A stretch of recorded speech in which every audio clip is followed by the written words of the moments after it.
Episode 2, the BBC's deployment of Stonewall's ally scheme and the Workplace Equality Index. Oh, drama! Big drama! Revelation! Call 03030 80 55 55. You seem very reluctant to get down into the detail of this story. Nolan Show is a daily radio show on Radio Ulster. We do investigative journalism, hard-hitting politics. It's also the biggest programme in Northern Ireland. No. As a leader of this country, why don't you take responsibility? Stephen is a force of nature. He basically doesn't take any crap from anyone. Do you withdraw that remark, or are you standing over it? Loud, aggressive, talented. He does call things as he sees them. I'm telling you! I'm telling you! We have all the money more often than not. All these Anyway. What's different about it is we allow the public to have their say. So no matter what story we do, people phone in and give their view. We physically fought to stay within the United Kingdom. When you have Sinn Féin the alliance... No! Yeah, I felt like I was from a drug cartel. Your leggings were bleeping. What did you do, your leggings? You know what you are? You are a swinger. Stop putting politics before people. It's a platform for people in Northern Ireland to talk to people in power. Minister, it's not surely a private matter for us, the public, to know. And that's because we do stories that people care about. People know that they can have their say alongside the politicians and alongside the experts. I have to go here because I'm actually at work.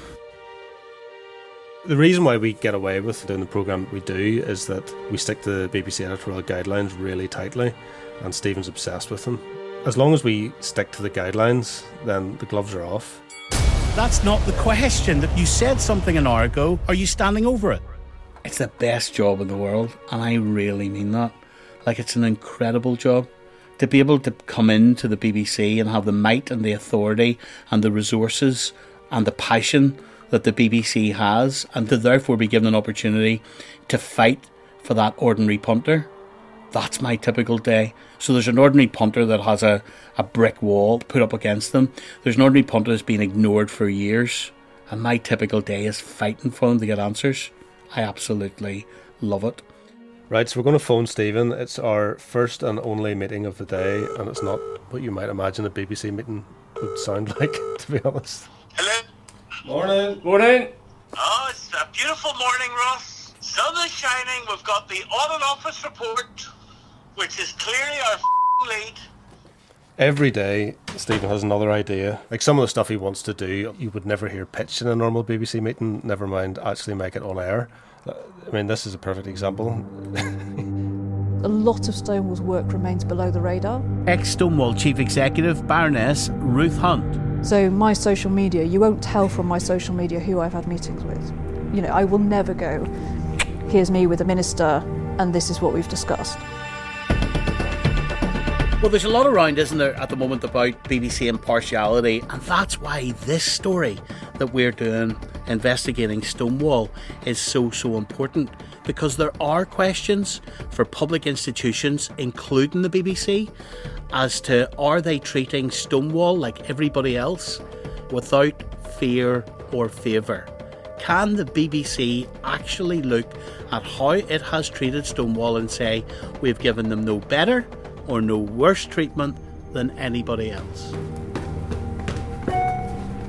You have one new message. BBC response to FOI request on Stonewall.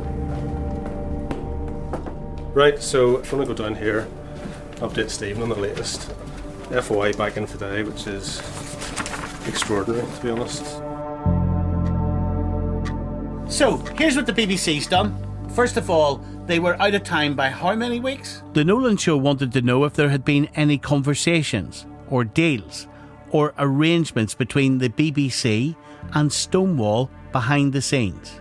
How is the BBC not compromised if on the one hand it is trying to win approval from Stonewall and climb up its Equality Index league table and being marked by Stonewall, while at the same time needing to have enough editorial independence to investigate it? Will the BBC fall down that league table, for example, because of our podcast? Did Stonewall have any role in the creation of our new LGBT and gender identity correspondent jobs? Here's a question Is the language the BBC uses BBC language or Stonewall's recommended language? We've been digging for this information for months. Way back in December 2020, we got a knockback from the BBC. And no response. So they should have replied certainly by the end of October, and that's given them even more time than they were allowed. Yeah. Right? So all of November, and then in the middle of December, they write back and essentially say no. Yeah. They've carried out a public interest test and decided it's not in the public interest to release this information. Well, is it not in the public interest or is it not in the BBC's interest? Two distinctly different things. Well, it's been in the public interest for every other organisation that we've gone to who have released information. Maybe small redactions around personal information, but they've given us the information. The BBC have taken a completely different approach from everybody else. So the BBC has been the least open and transparent of anybody we've sent an FOI Absolutely. to. There's no other organisation that's just said, no, you can't have this. So we've went to governments, we've went to arm's length bodies linked to governments or public bodies. Nobody has said no. I mean, the Northern Ireland Civil Service tried to redact a bit, we appealed it, and then they changed their mind. They used the commercial interest argument to redact some scores on the Workplace Equality Index. The BBC had refused to release any of it. Basically, it's the conversations between them and Stonewall every year. But, you have to look at the relationship between the BBC and Stonewall in this and how this started. Because the reason we're doing this podcast was because I saw something on the BBC staff website which made me think, well, where's that coming from? So there was a statement on their page which said, it was about the BBC Ally Scheme. You know about the Ally Scheme. And this one line struck me. Interventions made by non-LGBTQ plus people, as they are not done out of self-interest, can have a greater impact than if raised by LGBTQ plus staff themselves. So here we have the BBC issuing a UK-wide initiative across the organisation. And is it a coincidence that it was taken from a Stonewall policy document? Hello everyone, I'm James Pennell. I am the sponsor of the LGBTQ plus workstream. We spoke to lots of you, and one of the suggestions that came back was to have an allies programme. We worked with Stonewall on the review, and they emphasised that as well. What critical thinking was there within the BBC before it recommended straight staff would wear badges indicating that they were available to speak on behalf of LGBT people because, quote, they can have a greater impact? Can you imagine if you were saying to a woman, we're going to get a man to speak on your behalf because they might be listened to more? Yeah, exactly what they said, right, was interventions made by non-LGBTQ plus people, because that's the BBC's new term that they use, as they are not done out of self-interest, can have a greater impact than if raised by LGBTQ plus staff themselves. I mean, so I asked where the evidence was for this, because it's quite a big claim. It also sounds quite outdated, to be honest. Really? Sorry, they've told gay people what? I think that's really quite cheeky. People are people in my eyes. That just does not make me comfortable. Yeah, nah. Why do we need to be represented by straight people if we're gay? Can we not represent ourselves? I don't think it's really fair. Being gay doesn't, change anything about you as a person. Doesn't change, your personality or your beliefs or anything. So I don't see why you need to be represented by anyone, never mind a straight person. I think it's probably maybe more about giving LGBT people the ability to kind of convey their own opinions, and because I think they can, they don't need a straight person to translate for them, We can reveal for the first time why the BBC had driven this policy throughout the organisation. In an extraordinary twist, Stonewall has told us this was actually from an old document of theirs. Now, Thompson, how can you stand over that the BBC, rather than thinking for themselves, was actually taking a policy just because they thought it was Stonewall's, and farcically, it wasn't? So whenever I asked the BBC manager, which is the diversity and inclusion department you'll hear a lot about in this podcast, responded to me saying, the statement you're querying has been taken directly from Stonewall, who, as you'll be aware, I'm sure, work with most large employers and from their experience have produced an allies guide for employers. So the BBC are not explaining to you, when you're asking them why the policy is logical or how it's logical, they're just automatically defaulting to, well, Stonewall like it, so therefore we like it. Yeah, they've basically cited Stonewall, and I put it to them that perhaps the thing to do then was, when they're telling BBC staff about this, it should be attributed to Stonewall rather than the BBC. Yeah, but that's a little bit of a red herring for what I'm talking about here, which is, here you have a policy throughout this organisation, the BBC, and when we ask the BBC to tell us why it is the right thing for the BBC automatically defaults back to, well, Stonewall have told us it's right. Yeah, and that's the danger in just defaulting back to, well, Stonewall have told us, is that actually Stonewall didn't like this policy anymore. And yet here it was in modern day BBC. And that's where it comes down to the key line, where in an attempt to defend using this line, they say, the BBC's position is that we accept that Stonewall as the experts in workplace equality for LGBTQ plus people work with most large employers, and what is true there is likely to be true at the BBC. That is a huge statement. That's one of the biggest statements of this podcast. So in that one line, that's that manager from the BBC emphatically stating Stonewall are, quote, the experts. And it literally says the BBC's position is that we accept that Stonewall as the experts in workplace equality for LGBTQ plus people. The BBC's position is that Stonewall are the experts.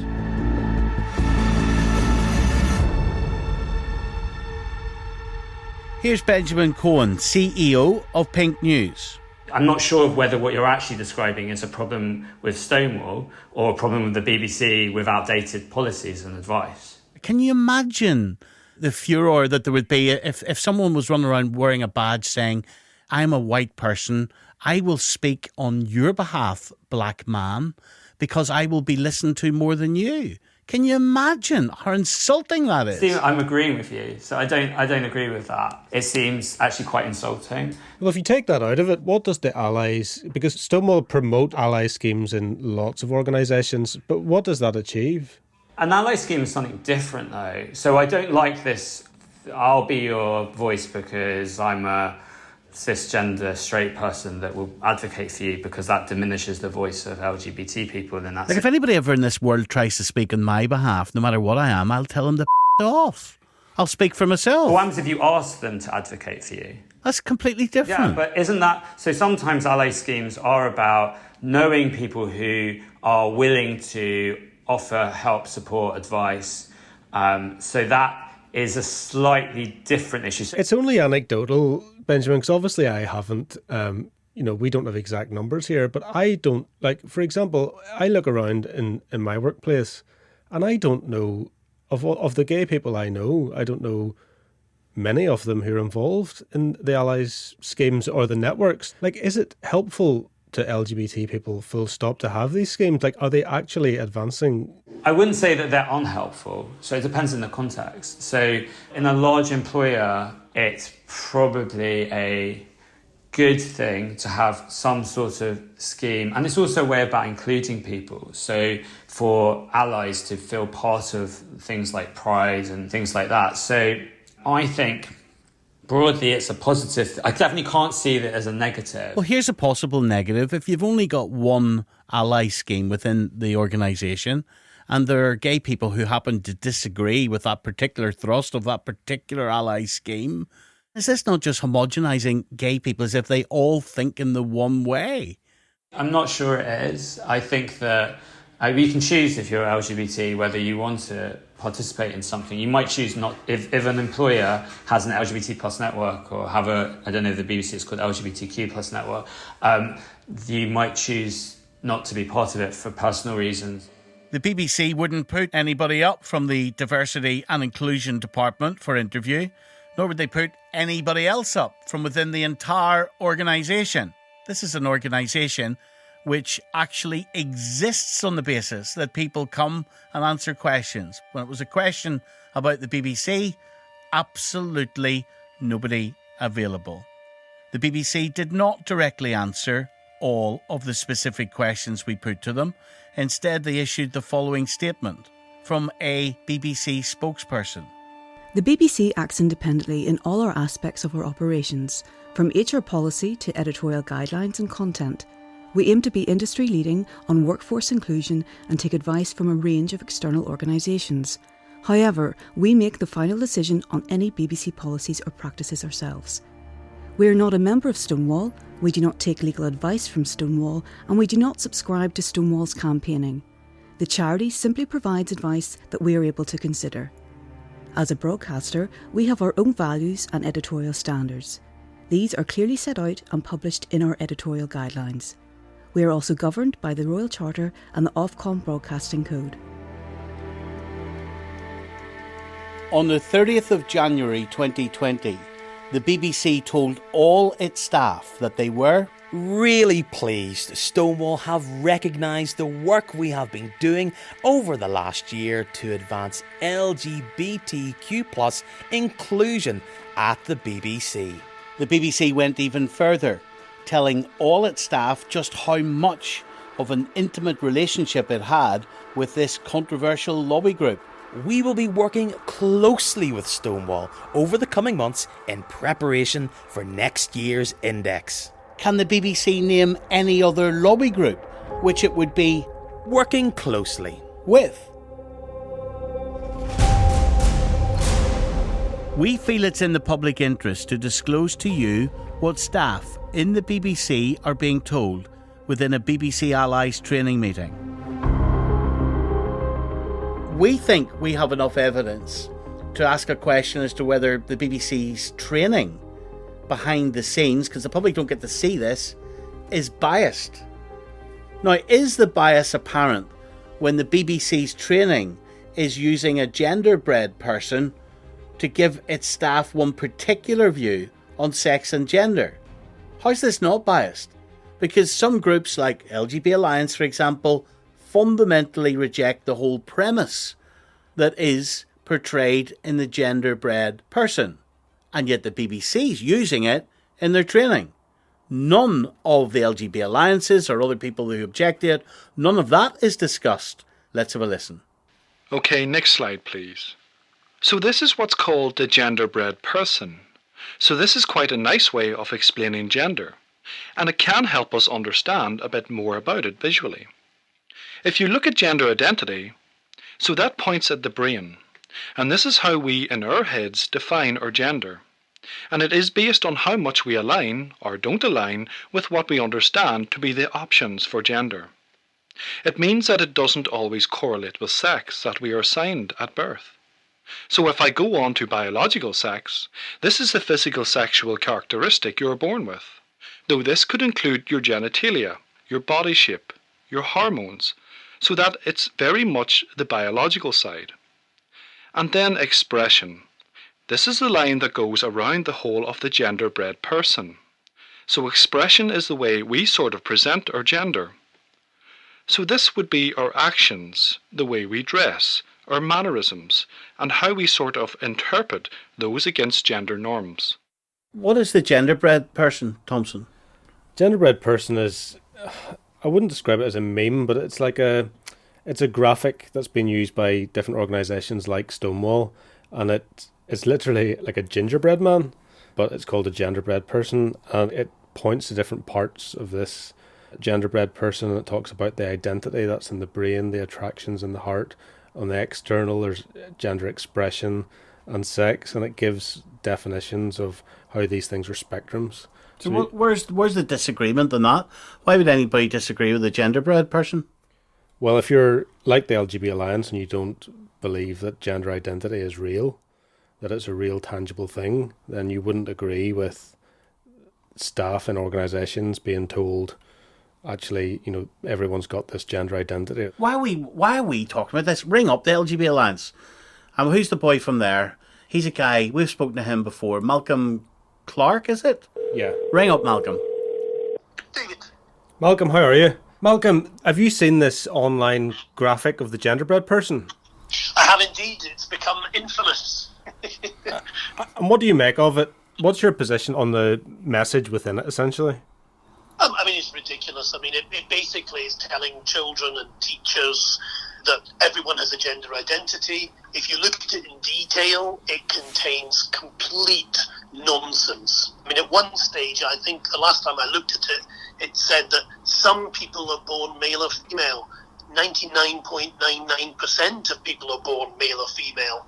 It's absolutely absurd. We don't believe people have gender identities. We believe that the vast majority of people are male or female, 100%. If they weren't, the human species would have disappeared long ago. How would you feel, Malcolm, if the BBC was using that genderbread person as part of training for wider staff? I mean, if that was true, it would be appalling. It would suggest that an institution that is known across the world for the quality of its factual television had somehow allowed idiots to take over its own internal education. Well, now, you're being pejorative. You're describing people as idiots. I'm trying to keep this respectful, and this is about BBC impartiality, giving you and them a fair crack of the whip.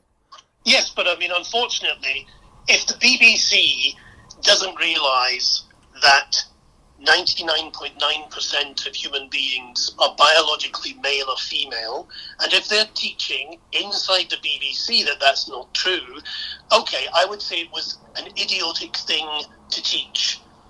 Maybe the people who are doing it aren't idiots, but the content is idiotic. And any science producer within the BBC who's worth their salt will tell you that. Okay, pretty clear, Malcolm. I think we know where you stand on that one. Thanks very much.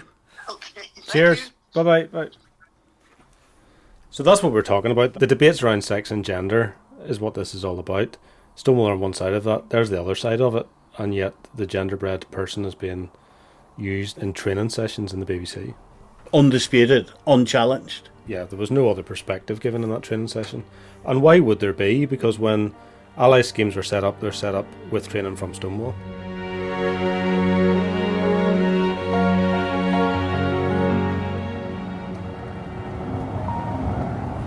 Thompson! You answering? I thought you were ignoring me there. Well, I'm on this stupid road where the signal keeps on cutting out. Oh, great. And this is one of these mobile phone companies that said there's 100% coverage. Here, have you seen the Workplace Equality Index? Let me see if I'm getting this right. Stonewall have created a league table, and all of these companies around the UK are trying to climb up this league table in order to say to the public that you're LGBTQ friendly, right? Yeah, it's like a stamp of approval to say, look, we're really good for LGBT employees. So some of the documents we're getting in, we're seeing like public bodies who are setting it as one of their goals, their strategies to get further up the league table. Now, there's one way you can get further up the league table, and that's to do things that Stonewall want you to do. Stonewall are a charity, but they're also a lobby group.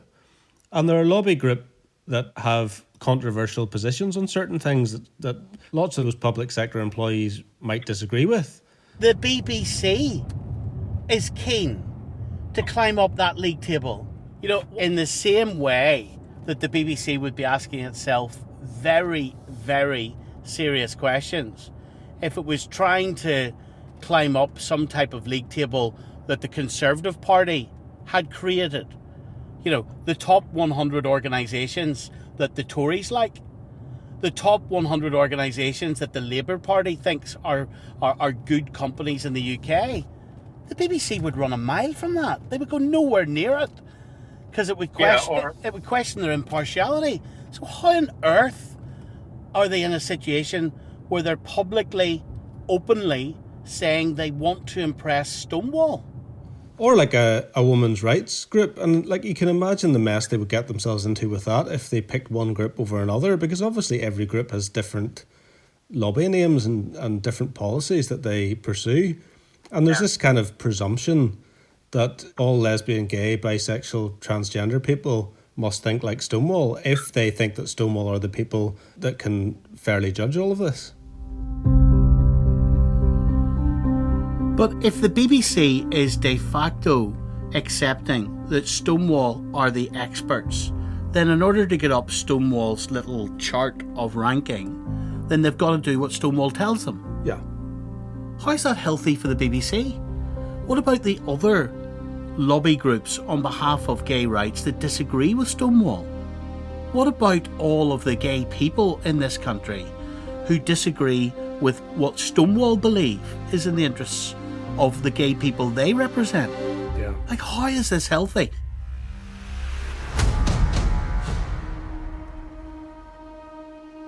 The BBC didn't give us the documents we were asking for as part of our investigation.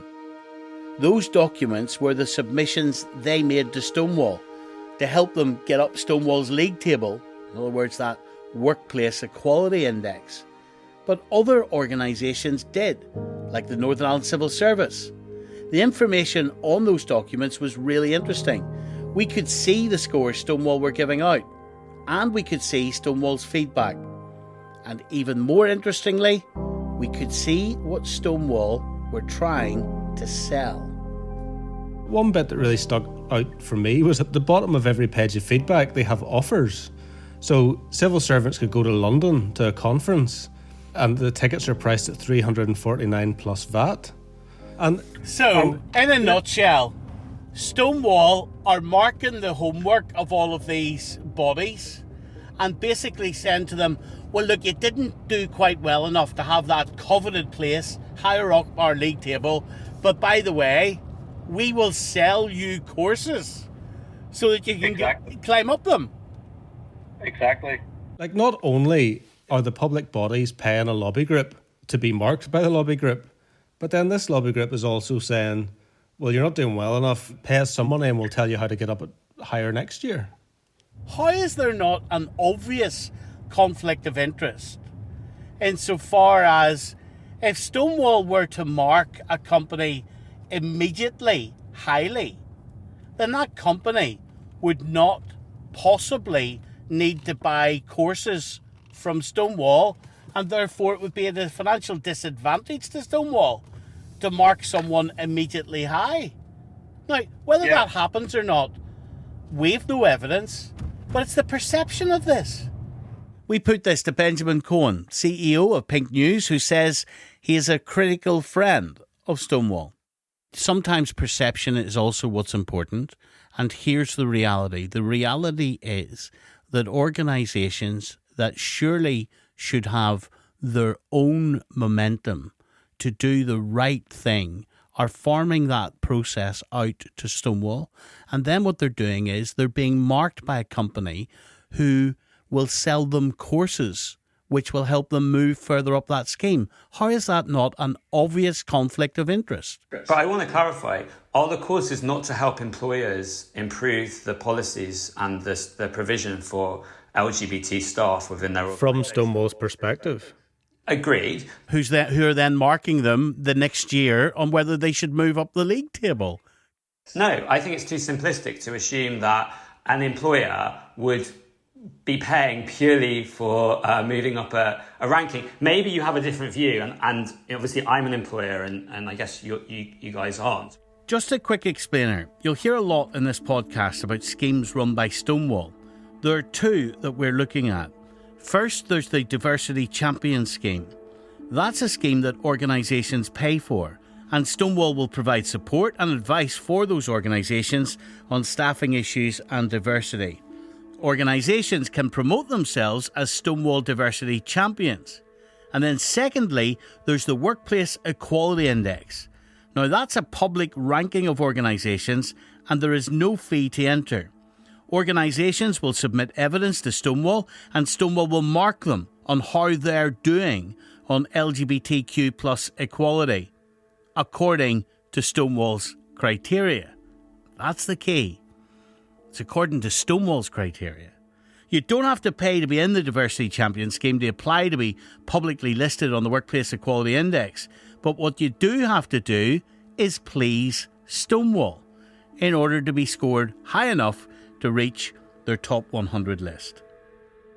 Here's the Labour MP, Rosie Duffield. A lot of organisations have left the Stonewall Champions scheme. We sort of hear more and more names added to that list every day. I mean, they'll say in public that, it was costing a lot of money, because that's another issue. If they're accountable to their customers and their shareholders, they've got to justify spending this amount of money on what is essentially a lobby group. And I think, to be fair to those companies, they probably did it in good faith. They probably thought, we're getting this equality and inclusion advice, and it's really great, and these people are champions. And if they're going on Stonewall's history, of course they've been a great campaigning organisation, but, this is lobbying at the end of the day. Benjamin Cohen, CEO of PinkNews. So how is it not a conflict of interest for the same company that is charging to train you to get a higher score, scores you in the first place? I appreciate that, but there's actually quite a few private businesses that are doing activities not dissimilar, who also run lists of the top 100 executives, nothing to do with Stonewall, and there's lists, there's all sorts of... But we're talking about Stonewall here. No, I know, but what I'm saying is that those companies also offer training services, support services that are actually competitive to Stonewall. So the arena that Stonewall is operating in, that is actually quite competitive. So I am both a critic, I suppose, or friendly critic of Stonewall, but we also, from a business perspective, we are offering not those services, but other things. For example, we run the PinkNews Awards. Stonewall used to run the Stonewall Awards. At the time that they both existed, we were competing for both the same speakers and the same sponsors. So it's not that Stonewall has never been in this space where there is competitors, and it's not the only player in there. But I do accept... It's the dominant player. This equality index, when you look at the type of companies that are trying to climb up that league table. Yeah, I agree with that, but there's quite a lot of notable companies who have either climbed up the league table and then decided to no longer enter themselves because they feel that they are in a good position, or other companies who are quite notable in their absence. So if we think about some of the large American social media and digital media companies, they're not included in there, but we know that they have fantastic provisions for LGBT staff. So it's certainly not mandatory. I haven't actually checked the last one, but I don't believe, for example, Google or Twitter were in there, but I know they have and Facebook, they have really good policies. Let's take an example. The BBC is trying to climb up that league table. Yeah, no, agreed. There is a legitimate question to say, does the BBC need to expend time on entering that? But as a licence fee payer, I have a lot of questions about the things that the BBC decides to do. So, but isn't that separate then? No, I'm not sure it is. And the reason why I'm not sure it's separate, because being in the Stonewall Equality Index doesn't cost any money, but it does cost time. So if an organisation decides that it wants to spend its time doing that is kind of up to them. But it does cost money to be part of the Diversity Champion scheme, which will help you go up the Workplace Equality Index, because that's where Stonewall will advise you, that they'll give you the policies that they think you should put in place. Because the Equality Index is 100 companies, and on there 850 employers that are members of the Diversity Champion scheme. So you've only got a 1 in 8.5 chance of even being included if you're looking just on an odds perspective. So I'm not sure that they are actually saying that you can get up the index if you are paying them as a member, because if they are, it's not a very good deal, because the vast majority of the companies that are, of the organisations that are paying aren't on there. The companies pay to be part of the Diversity Champion scheme, and then Stonewall give the advice, and then they're marked on whether or not they meet the criteria that Stonewall set out. How many organisations are members of the Stonewall Diversity Champion scheme? I believe it's about 850, but there's 100 members, there's 100 places on the Workplace Equality Index. So what happens to the other 750 employers? So I'm saying that by joining one scheme doesn't mean you get on the other. And are you sure that every single one of the 100 employers who are on the Workplace Equality Index have paid? But Stonewall rank those companies way beyond the 100. The 100's published. No, I understand that, but the only ones that we see publicly are the top 100.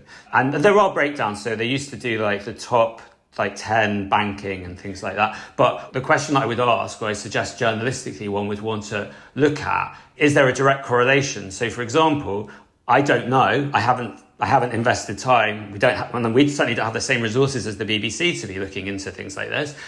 Whether every single one of the 100 employers that are in the Workplace Equality Index, the last one, are actually paying Diversity Champion subscribers. If there's only 100 places that are public, it's just a mathematical impossibility that every member would be featured in the top 100. Be that what may. The BBC did not make anyone from its diversity and inclusion department available for interview. They also didn't address a series of specific questions we asked them. They ducked the questions. We are not a member of Stonewall, we do not take legal advice from Stonewall, and we do not subscribe to Stonewall's campaigning. The charity simply provides advice that we are able to consider. Stonewall wouldn't put anyone up for interview. They didn't directly answer any of the 50 or more questions we asked them. Here's what they said in a statement. At Stonewall, we're fighting for a world where all lesbian, gay, bi, trans and queer people are free to thrive as themselves. In 2021, we know that LGBTQ+ people are still held back because of who we are. Our research shows that more than a third, 35%, of LGBTQ+ people have hidden their identity at work for fear of discrimination. We also know that 1 in 5 LGBTQ+ staff, 18%, have been the target of negative comments or conduct from work colleagues in the last year because they are LGBTQ+. And 1 in 8 trans people, 12%, have been physically attacked by customers or colleagues in the last year for being trans. This situation is unacceptable, and we're incredibly proud to work with organisations around the world to better support their lesbian, gay, bi, trans and queer staff. Our guidance to employers supports them to understand the needs of their LGBTQ+ employees and create an inclusive workplace culture through their policies and wider activity. When it comes to inclusive workplace policies, our guidance follows the simple principles that workplace policies should apply to all employees, regardless of their gender or the gender of their partner, and they should use language that makes it clear to LGBTQ+ employees that they are included. The research mentioned in Stonewall's response to the BBC was carried out by YouGov on behalf of Stonewall. LGBT people in England, Scotland and Wales took part in an online questionnaire. However, it did not include Northern Ireland. Now, changes to the BBC licence fee will come into effect tomorrow. They were delayed from the 1st of June because of coronavirus. The BBC, unlike any other major broadcaster in this country, is paid for directly by the public through a licence fee. If people are paying into an organisation like this through effectively a tax, of course those people are entitled to transparency about the arrangements that organisation has, particularly when it's with a lobby group that's seen by many of those people as controversial. The integrity of the licence fee is built upon every person that pays for it gets an impartial service from the BBC. That's why I believe this podcast is so important. The real risk for the BBC in this is that there's, to some extent, it can be overplayed, but to some extent there's a bit of a culture war going on in the UK, which is not dissimilar to what's happened in America. And if people feel, or enough people feel, that the BBC is on one side of that debate, like you hear this allegation all the time that the BBC is woke. If we have close relationships with organisations like Stonewall, if we are paying money to them, how is that going to help the perception of our impartiality? Some people are going to think, well, yeah, they are woke. They will just associate us with Stonewall and everything Stonewall believe in. And it's always about the perception. Whether the reality is that the BBC has been massively influenced by Stonewall or not, the public's perception will be that the two organisations work together. It's just about trust and confidence in us as impartial broadcasters. This is how impartial the BBC is. It is the licence fee paying for us to ask tough questions of the BBC. That's how impartial we are. We have the freedom to do so. We have the support of the BBC to do so. So when you're wondering if the BBC has intent on impartiality, every day of the week it does. But I guess we're just questioning whether that's being played out in actual practice with Stonewall.